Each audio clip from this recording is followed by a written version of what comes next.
ಯಾರಿಗೂ ಏನು ಹೇಳಿ. ಈಗ ಕಾಂಗ್ರೆಸ್ನವರು ಈಗಾಗಲೇ ತಯಾರಿ ಮಾಡ್ತಾ ಇದ್ದಾರೆ ಸರ್. ಡಿ.ಕೆ. ಸುರೇಶ್ ಅವರು ಅಚ್ಚರಿ ಅಭ್ಯರ್ಥಿನ ಹಾಕ್ತೀನಿ ಅಂತ ಹೇಳ್ತಾರೆ. ಗೊತ್ತು ನನಗೆ. ಅಚ್ಚೇರಿ ಅಭ್ಯರ್ಥಿ ಈಗ ಜೈಲ್ ಕಂಬಿ ಎಣಿಸ್ತಾ ಇದ್ದಾರೆ. ಅಚ್ಚೇರಿ ಅಭ್ಯರ್ಥಿ ಯಾರು ಅಂತ ಗೊತ್ತಿದೆ ನನಗೆ. ಯಾರನ್ನ ಹಾಕಬೇಕು ಅಂತ ಅವ್ರು ಯಾವುದೋ ಕೊಲೆ ಕೇಸ ಸಿಗಾಕೊಂಡು ಜೈಲ್ ಕಂಬಿ ಎಣಿಸ್ತಾ ಇದ್ದಾರೆ ಪಾಪ.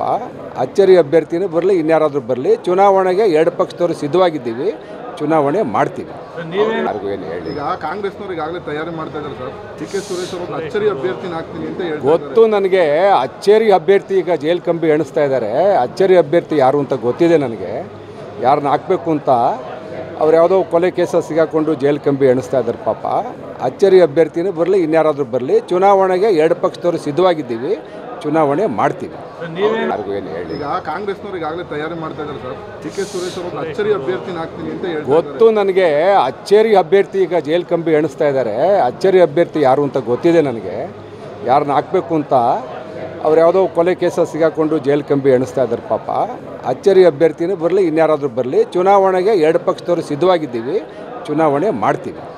ಯಾರಿಗೂ ಏನು ಹೇಳಿ. ಈಗ ಕಾಂಗ್ರೆಸ್ನವರು ಈಗಾಗಲೇ ತಯಾರಿ ಮಾಡ್ತಾ ಇದ್ದಾರೆ ಸರ್. ಡಿ.ಕೆ. ಸುರೇಶ್ ಅವರು ಅಚ್ಚರಿ ಅಭ್ಯರ್ಥಿನ ಹಾಕ್ತೀನಿ ಅಂತ ಹೇಳ್ತಾರೆ. ಗೊತ್ತು ನನಗೆ. ಅಚ್ಚೇರಿ ಅಭ್ಯರ್ಥಿ ಈಗ ಜೈಲ್ ಕಂಬಿ ಎಣಿಸ್ತಾ ಇದ್ದಾರೆ. ಅಚ್ಚೇರಿ ಅಭ್ಯರ್ಥಿ ಯಾರು ಅಂತ ಗೊತ್ತಿದೆ ನನಗೆ. ಯಾರನ್ನ ಹಾಕಬೇಕು ಅಂತ ಅವ್ರು ಯಾವುದೋ ಕೊಲೆ ಕೇಸ ಸಿಗಾಕೊಂಡು ಜೈಲ್ ಕಂಬಿ ಎಣಿಸ್ತಾ ಇದ್ದಾರೆ ಪಾಪ. ಅಚ್ಚೇರಿ ಅಭ್ಯರ್ಥಿನೇ ಬರಲಿ, ಇನ್ಯಾರಾದರೂ ಬರಲಿ, ಚುನಾವಣೆಗೆ ಎರಡು ಪಕ್ಷದವರು ಸಿದ್ಧವಾಗಿದ್ದೀವಿ, ಚುನಾವಣೆ ಮಾಡ್ತೀವಿ.